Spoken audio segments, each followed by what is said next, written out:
Exactong 7 p.m. Hello po, 7 p.m. Philippine time. We'll have this amazing topic. And before we have our chill na usapan about depression and tiredness, and this is very important regardless if you are into building muscle or losing fat. Again, I'm looking forward to discuss this to you, but let's have this short video. And after this, usap tayo.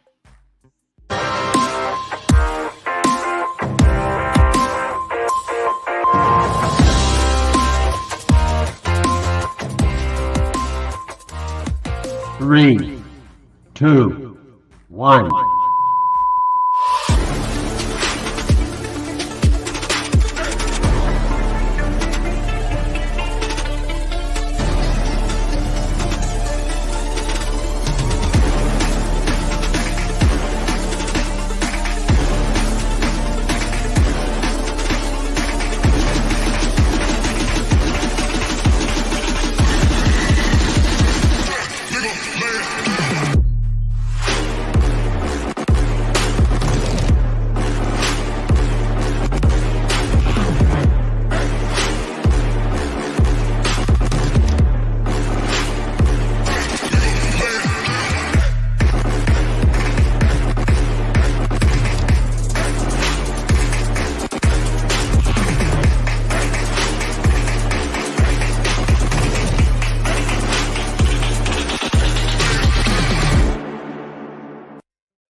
Ayun, okay.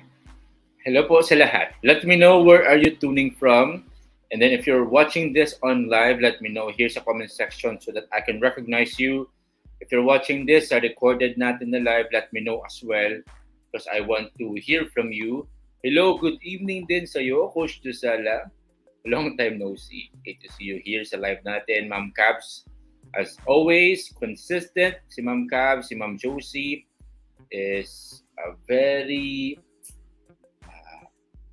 an inspiration to me. Kanina meron kaming workout session, so I'm happy with the progress of Ma'am Josie. And si Ma'am Alma from Bataan. Great to see you, Ma'am Alma. So tonight, we'll have this amazing topic. Depressed ka ba at saka tired? Do these three things to achieve performance. First and foremost, when you talk about depression and tiredness, this is, how shall I say, a trap or a bad thing that happens to everyone without exception. Kahit ano ka pong klaseng nilalang, kahit saan ka nakatira, sulok ng mundo, anxiety and fear can hunt you down. Tama po ba? Regardless of your financial status or even your educational attainment, walang pinipiling biktima yung depression and tiredness. I am sure marami sa atin, I personally can attest to this, yung during times na depressed ako, it ruined not just my health but also my overall performance. How I relate with my family and friends, even my work compromised siya. So this is a very important topic and underrated siya, meaning let's discuss siya in the fitness circle.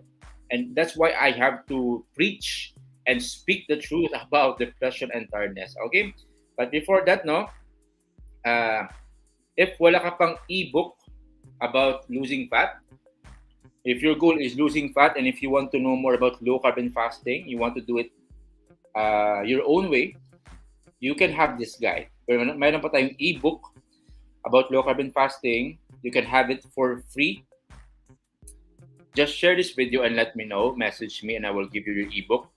If you don't have an ebook naman about workout and if your goal is to build muscle, build your health, share this video and let me know. Message me and I will give you your ebook completely free.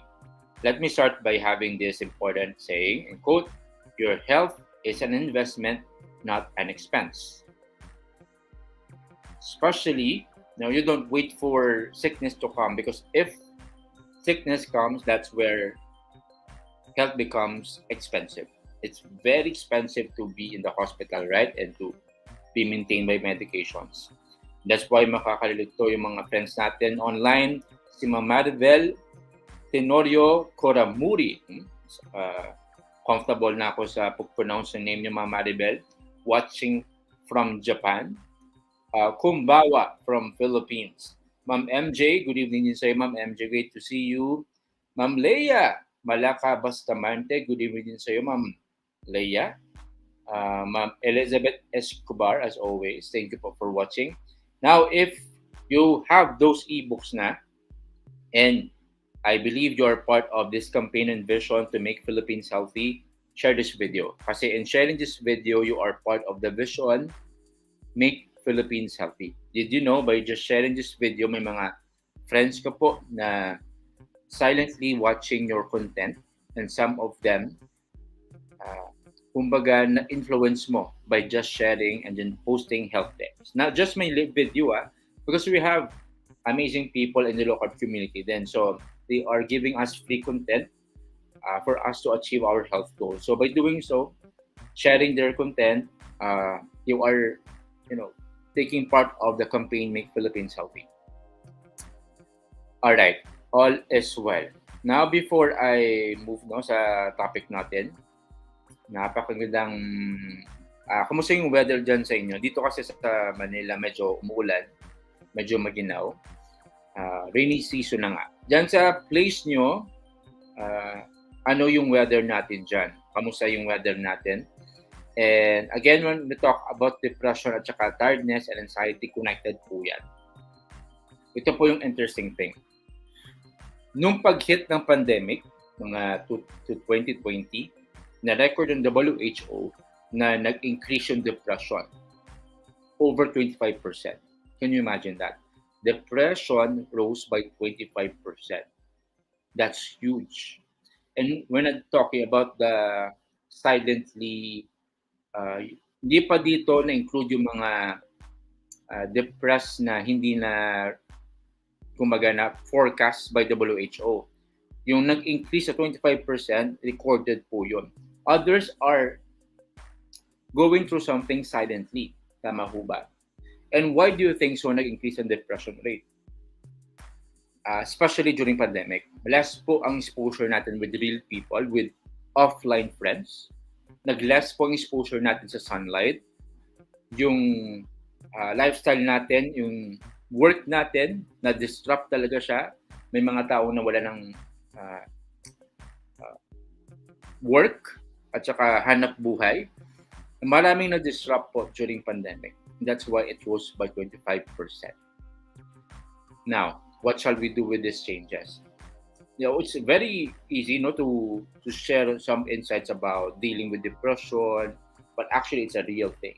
Regardless of the tips that we know online, sometimes when you are at the middle, at the current battle of depression, sometimes it's challenging to apply those tips in your own life. Tama po ba? Paano ko nung nasabi yan? Because I experienced it myself.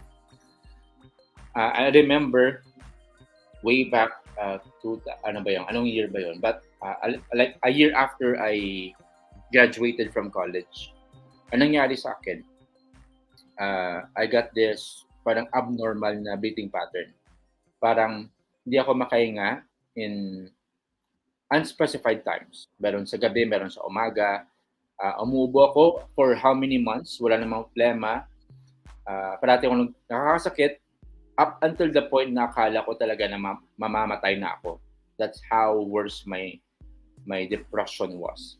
I would feel super cold at night kahit mainit naman. At saka sa umaga, kahit mainit, parang nalalamig naman ako. So, abnormal talaga. Kung hindi ko na kinaya, ang ginawa ko, pumunta ako sa hospital. Nagpa-check ako sa doctor.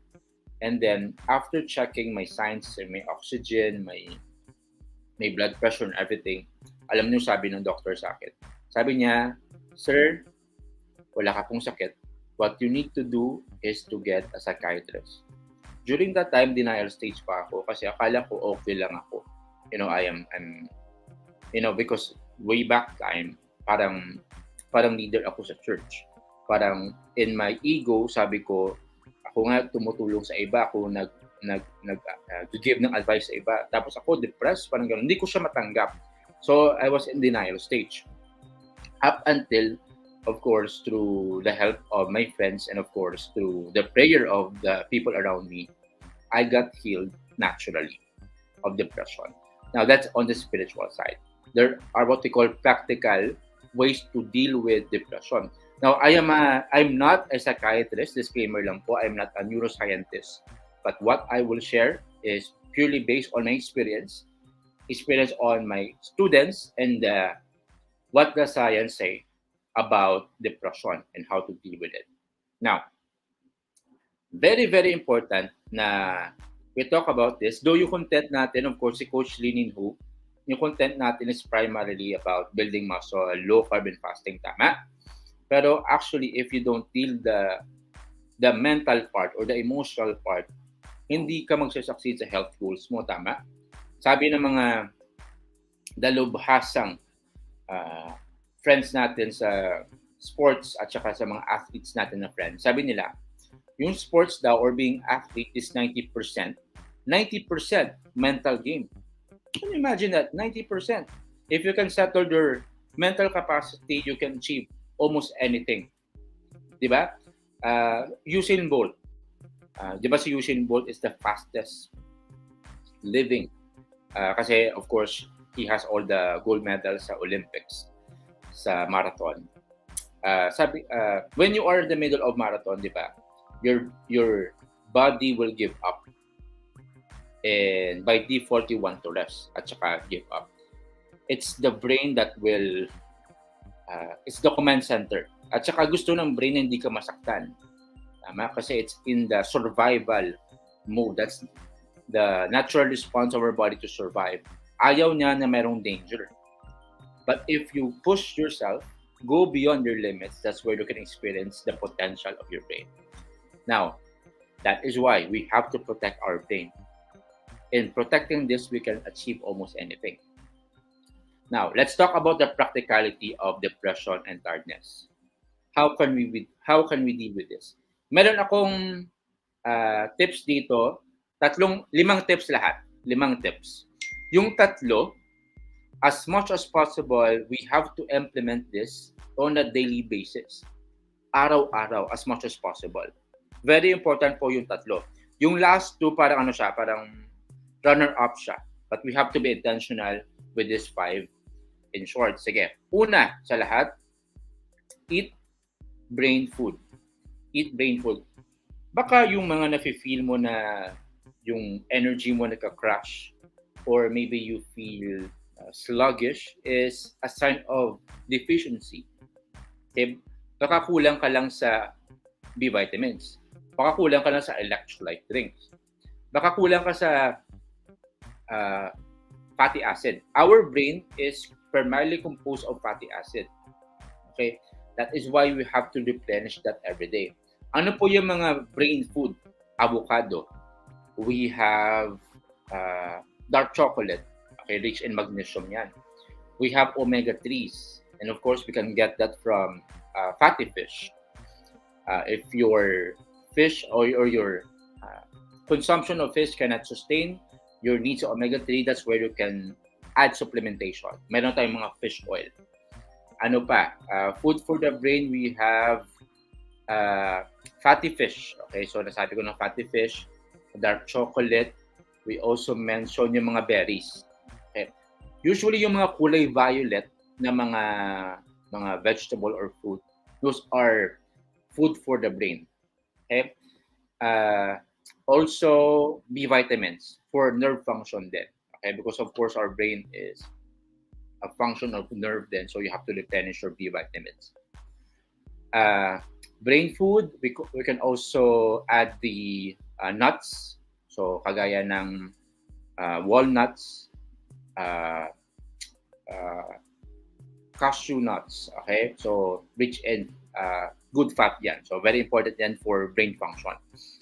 Ano pa yung mga brain food? Pakilagay sa comment section so others can be blessed. Okay, that's number 1, brain food every day. You must be intentional on eating this food that will enrich your brain. Naalala ko nung high school ako, meron akong teacher na sobrang talino. Ang lesson niya is, of course, tawag doon, English. Siya yung English teacher ko. Ang nangyari sa kanya, I was so amazed by his language skills at saka yung comprehension niya at saka yung memory niya. So one day, inask ko siya ano yung mga food na tinitake niya na dinaan niya sa diet niya. So sabi na dalawa, nuts at saka raisins. Ang ginawa ko, ginaya ko din. Bumili ako ng nuts, bumili ako ng raisins. So, I don't know if nag-work during that time. Pero, ano ba? Pero it's backed by science din kasi yung raisins, of course, under siya sa food that will enrich our brain. Kulay violet. Yung mga kulay violet at saka mga dark, actually helpful siya for brain function. So, yeah, that makes sense as well. That's number one. Let's proceed to number two.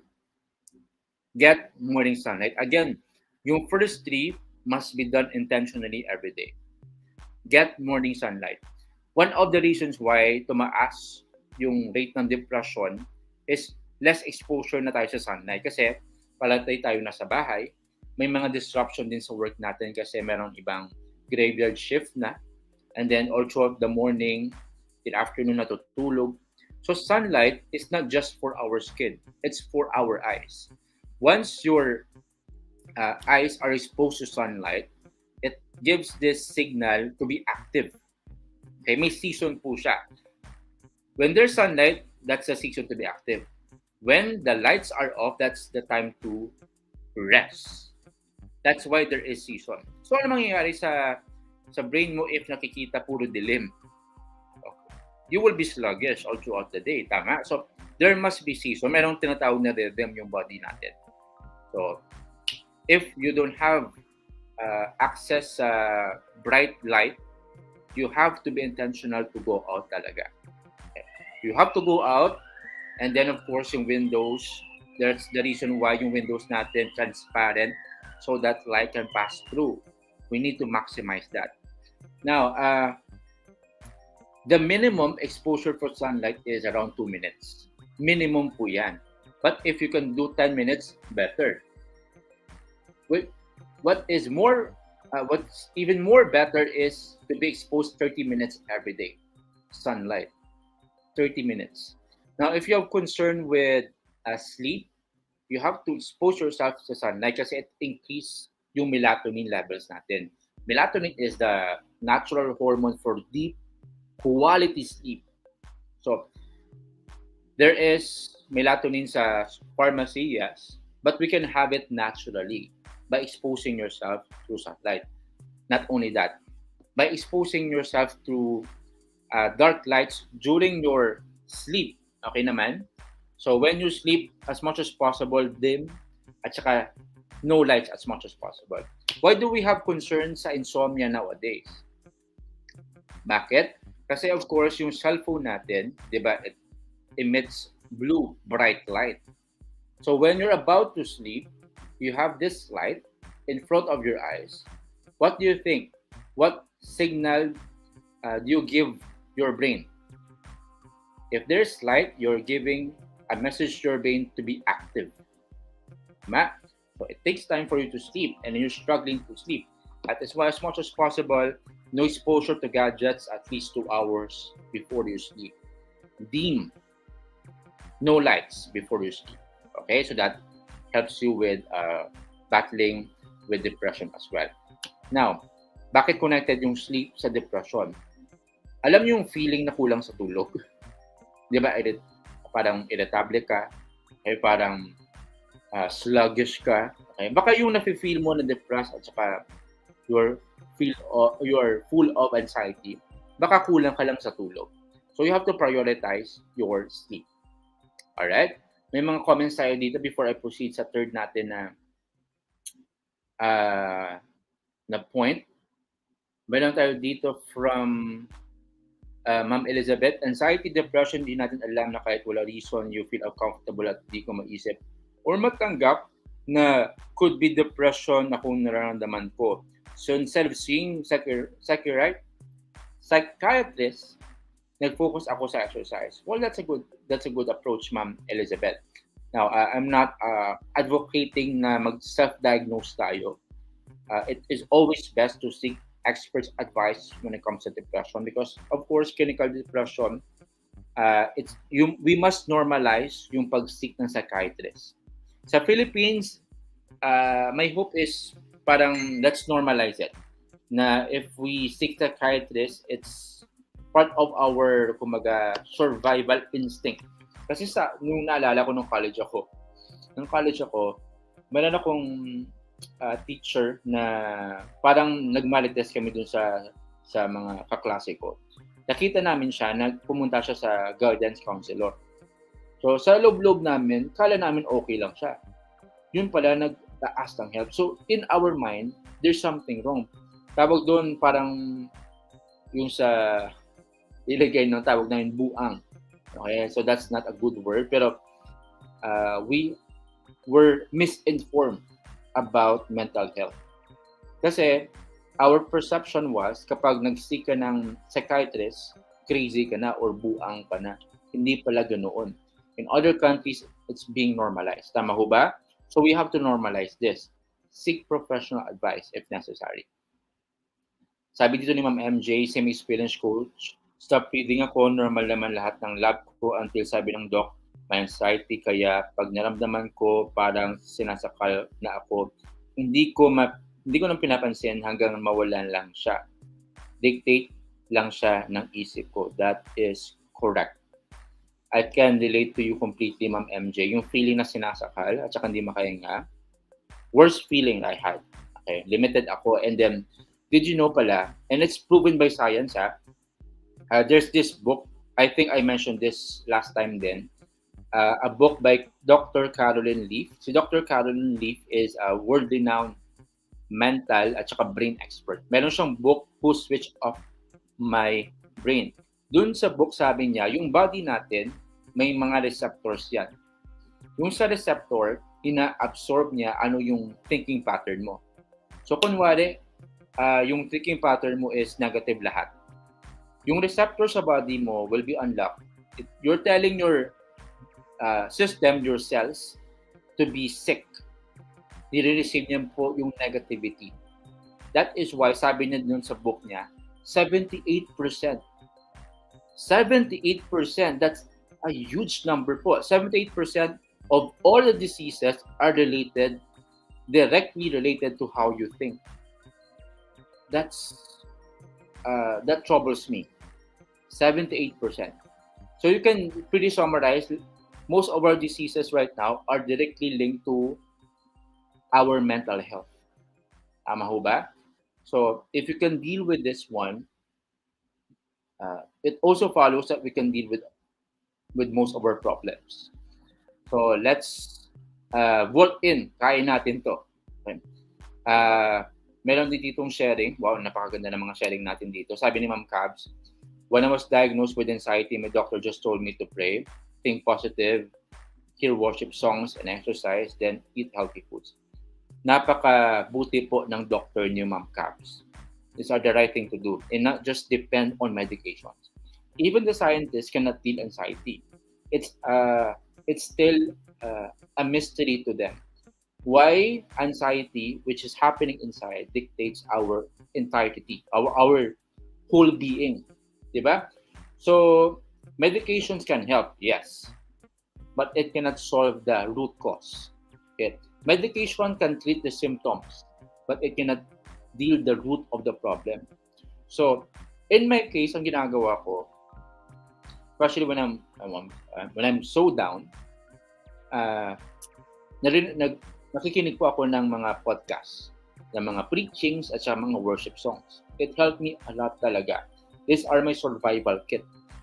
I think without access to worship songs at saka mga podcasts at saka reading, I don't think I can survive. Honestly po, it's very, very difficult to live in this interesting time na meron tayo ngayon sa pandemic at saka everything what's happening, distractions in social media, negativity and everything. That's why we have to be offensive.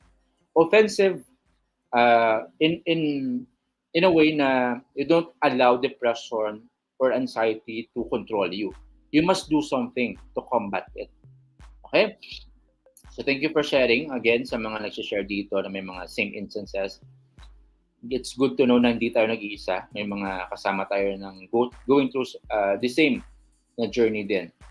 Okay. Now let's proceed sa third na point, and that's it. That's sleep and wake up at the same time. You have to sleep and wake up at the same time. Now, yung body natin may circadian rhythm. May rhythm po siya na pina-follow. Practicality-wise, kunwari, personally, for example, sa work mo, may biglang nagbago. Ano yung response mo if may additional work na bibigay sa'yo or merong work na new sa iyo? Di ba ma-disrupt ka, masa-stress ka? The same thing with your body. Our body loves routine. Our body loves habit. So kapag may disruption yan, your body has to adjust. And that's a bit stressful to your body and your system. So yung sleeping and waking up at the same time, it gives your body the positive environment to recover and to get away of brain foggy. May na-experience na kayo na nag-oversleep kayo? Di ba anong feeling when you oversleep right after you wake up? Di ba usually sluggish? Some of you would say mabigat sa ulo. Some of you would say parang magkakasakit ka. So, because na-disrupt yung sleeping pattern mo. Circadian rhythm means you have to follow body clock sa sleeping pattern mo. And actually, not just sleeping pattern, no? We can add the eating pattern then. That's why it's helpful and it will benefit you if you eat at this every day at the same time. 6 p.m., your last meal should be 6 p.m. So that will help you with the rhythm, circadian rhythm. So sleep and wake up at the same time. This is a common problem sa mga friends ko na call center. Diba may mga shift sila head, and then yung shift nila hindi consistent. For 2 weeks, morning shift sila. Meron din after 2 weeks, graveyard shift sila. So nadi-disrupt yung sleeping pattern nila. So for us, if you don't have that kind of pattern sa work, you're blessed. But if you are facing that schedule sa work, what you can do is to maximize yung nutrition at saka prioritize yung deep sleep by sleeping na dim lights at saka taking supplements to puna sa mga deficiency mo. Magnesium is one, B vitamins is another. So again, that's an option, but what is best for your body is to sleep and wake up at the same time. Okay, so that's number 3. Pang-apat, kill negative thoughts and do self-talk. Now, it's really, really destructive to label yourself ng mga negative words. Okay? Ito yung, I would say, itong pinaka-harmful na ginagawa natin sa buhay natin. Negative self-talk. Ano po usually sinasabi natin sa self natin when we commit mistakes? Diba? Though we don't verbalize it in our mind, we usually harm ourselves. Ano yung mga statement na ginagawa natin or sinasabi natin sa self natin? Sobrang tanga ko. Diba? May mga ganun na mga statement. Napaka-blank ang saklap ng buhay ko. Lahat ng mga negative talks. So, the danger of which is ganito. Yung ginagawa mo, okay, ina-identify mo yung self mo by what you do. Doing is different from being. Okay? Doing is different from being. Kunwari,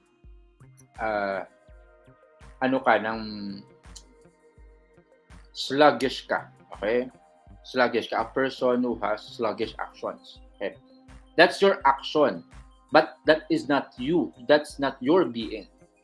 Okay? So it's harmful to label yourself a sluggish person. Okay?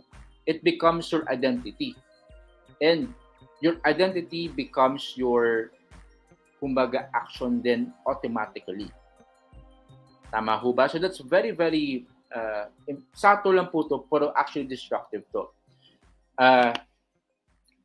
I think one memory that I can remember is, meron, kasi nung college ako, pumupunta ako sa mga bahay-bahay.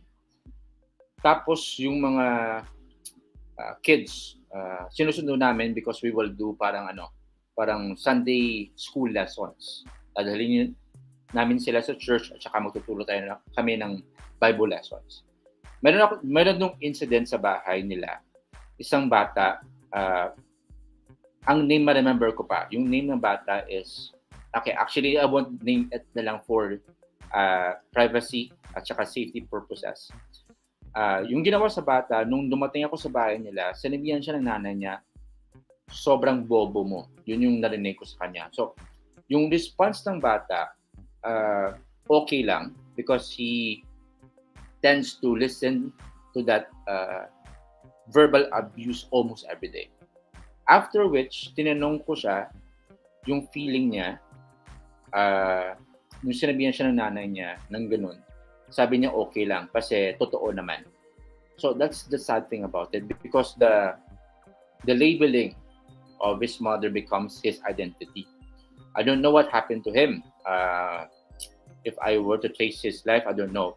But the danger is if it becomes his identity, that he will live for the rest of his life na bobo siya. So you have to divert it. So what we can do is this.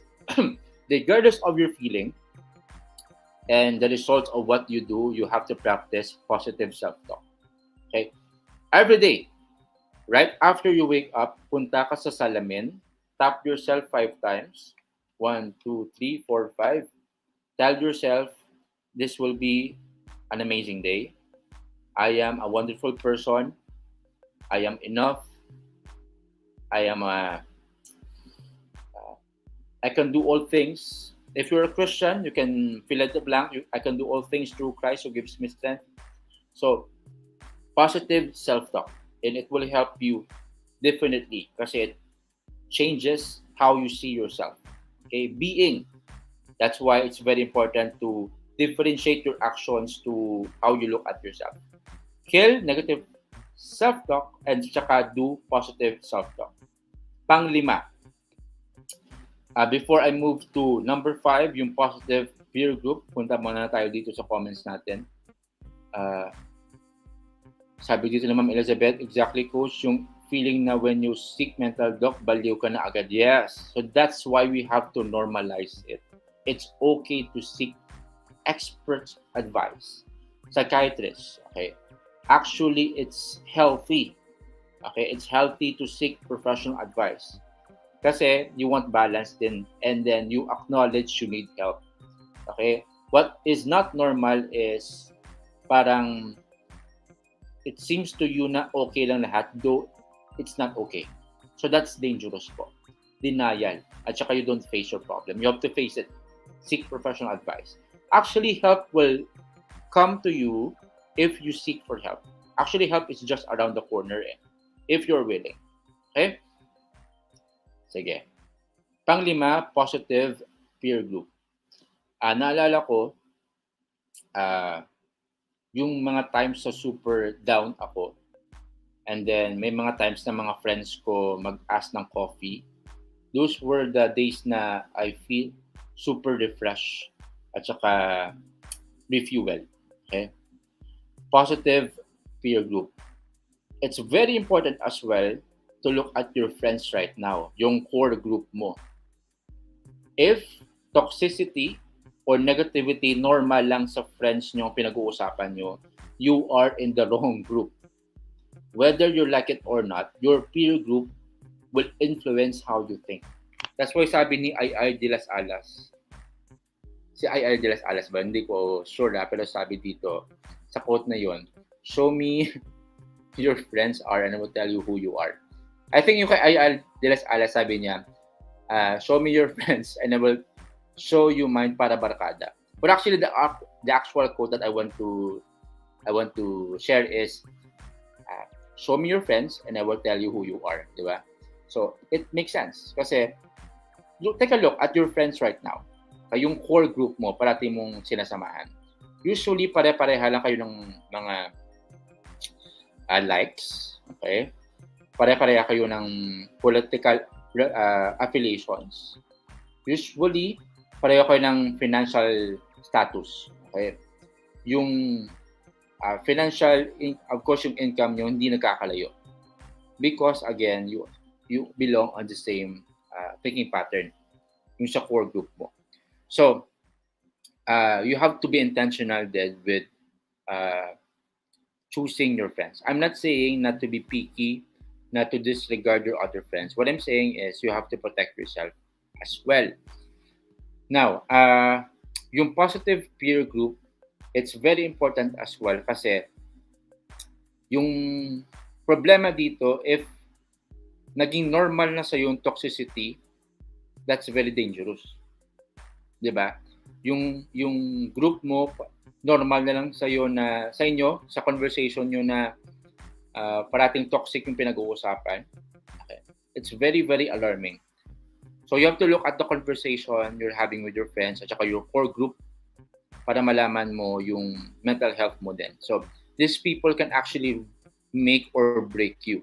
So I'm just blessed to be surrounded with positive peer group. Kasama na dyan si Coach Daniel, Coach Gisela. I have friends here dito sa Makati as well na yung pinag-uusapan namin is most of the time yung mga bagay na nakaka-benefit sa buhay natin. Mga ideas about life, mga health tips, mga financial tips, mga spiritual ideas. So, very healthy siya. So, choose your friends wisely.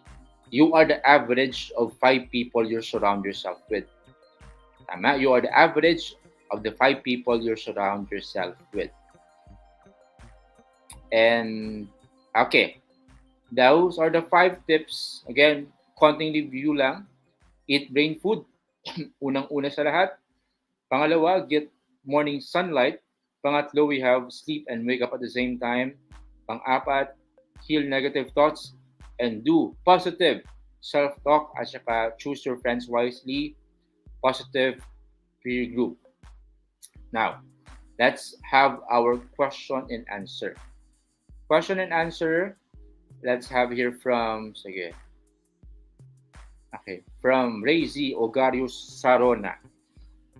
Good evening, Coach. 5 months in low carb, I have anxiety na before nag-low carb but now parang lumalala yung anxiety ko. Nagpa-panic attack pag hindi na kaya agad. Wow, Ma'am Rayzy, thank you for sharing. Thank you for opening this.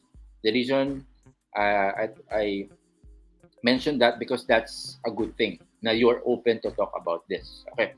If you're facing anxiety, my number one recommendation is this. The protocol is to seek professional advice. If walang access sa professional advice, that's where we can apply those 5 things that I mentioned. Okay? And then, it's very important to take one step at a time. Take one step at a time. Small wins po. So, yung mga small wins mo, kahit walking lang 10 minutes, it's already a small win. So, you have to celebrate that. Okay? Usually, yung anxiety, nagagaling yun sa mga takot natin na do not exist naman. Okay? If you look at your problems right now, actually, yung mga problems mo actually, nasa mind lang and most of them do not really exist. Kunwari, takot tayo na magunaw ang mundo. Diba? Or some others are afraid na mag-war sa Ukraine or Russia. Well, actually, right now, it's not happening. It's happening in our mind. Some of us are really afraid sa pandemic, sa matamaan tayo ng COVID-19. Well, that's a valid health kind of fear, but actually, it's not existing sa life mo right now. It's more of the perceived na mga fear na hindi naman siya nangyayari at the moment. So you have to look at the kind of fear that you're facing right now. But again, I do know it's not easy. It's challenging. But that's why you have to take one step at a time. Take one day at a time and apply what the 5 tips that I've shared to you tonight. Sige, other sharings. Napakaganda po ng sharings nyo, by the way. We have here Marcelino. Yes, self-talk is what I usually do if I feel down and just cry for me to release my emotion. Wow, thank you for sharing this. Actually, yung crying, no, may immediate effect siya. You know what the feeling after you cry? Parang ang gaan sa feeling. That's why you have to be vulnerable. Okay, when you say vulnerable, you're open and you're not afraid to show your feelings. And actually, it's very important then to choose the right people that you can, kumbaga, pour your heart to. Okay? Kasi of course, I remember, Coach Gisela, may mga time na super down ako. When I share my heart to Coach Gisela, yung mga problems ko, Coach Gisela will just listen to me. Okay? And will just tap my shoulder. And I feel good about it. Diba? Hindi naman kailangan ng advice talaga. Kung minsan kailangan natin ng tao lang talaga to be present with you. Okay? So, self-talk then can help you. So, we have to be intentional with this as well. Hello, Coach Andrew. Okay, so speaking of the Coach Andrew, meron tayong konting plug dito. Again, calling our friends sa Negros, okay, area. And if you have access din na pumunta sa Bacolod, kahit saan ka man sulok ng mundo, we would like to invite you dito sa campaign natin, Low Carb Fun Run. Okay? Fun Run to na special kasi this time low carb na. So, yung mga nag-organize nito, of course, yung Rojo family, headed by Coach Andrew Chuarojo at saka si Dr. Grace Soho din.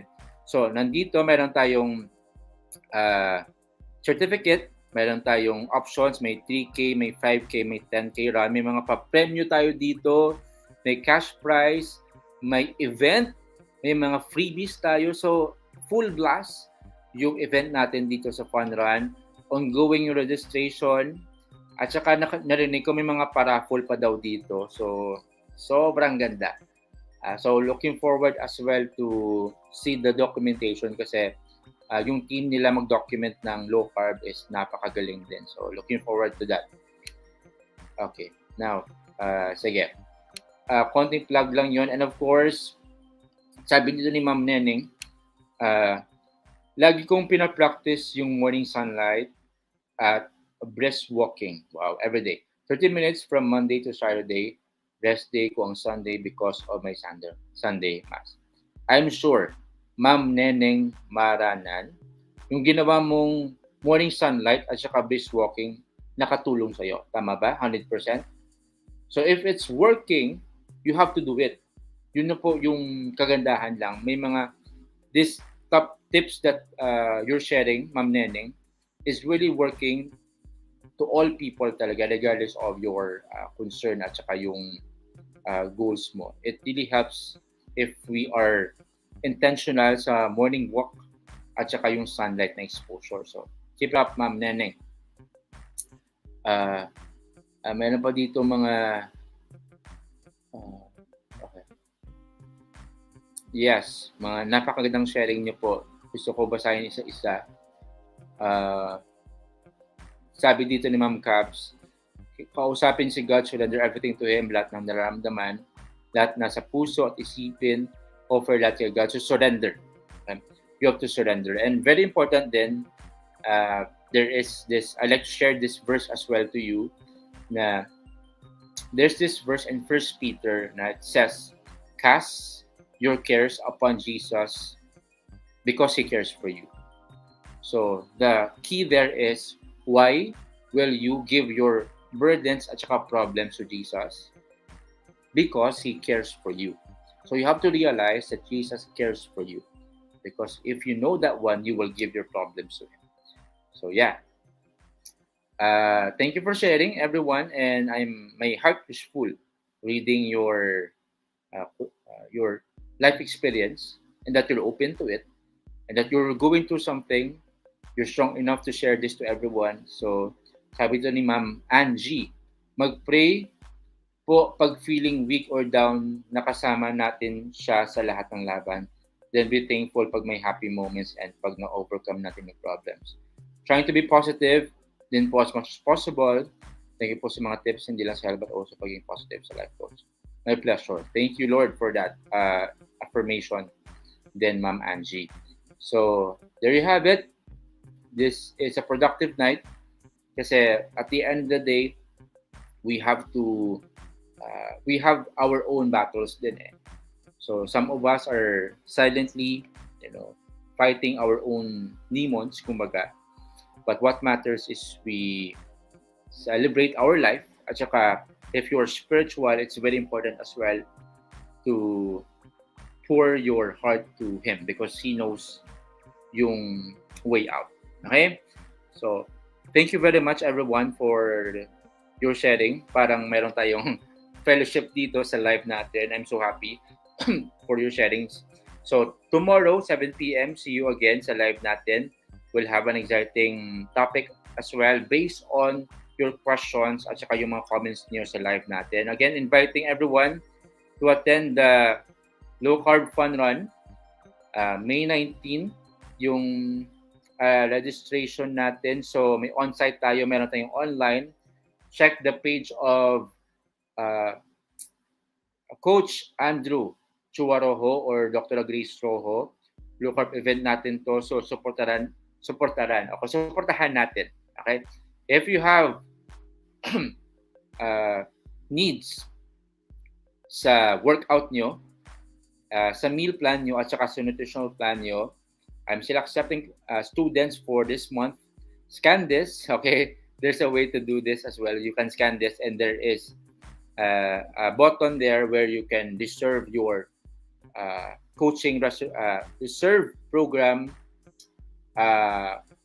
plan. So, for those who don't want to go to yung trial and error, and if you want a coach to guide you every step of the way, message me or click the link in my bio. Sa description box, meron po doon. So, I will be more than happy to help you as well with your health goals. Thank you very much, everyone. Thank you din, Coach Andrew. Ganda na topic niya, Coach Nin. Share ko din about stress. Laking tulong sa akin ang meditation and exercise plus proper food intake. So, thank you for sharing, Coach Andrew. So, very practical to. Meditation at saka exercise. Proper food. I do this every day and you will have your best you. Thank you very much, Coach Andrew at saka sa mga live viewers natin. Ma'am Elizabeth, Ma'am Cabs, Alvin, the rest who are watching live at saka sa recorded natin. All the best to you. Stay lean, stay awesome, and know that God loves you. All the best and enjoy the rest of the evening. Bye-bye.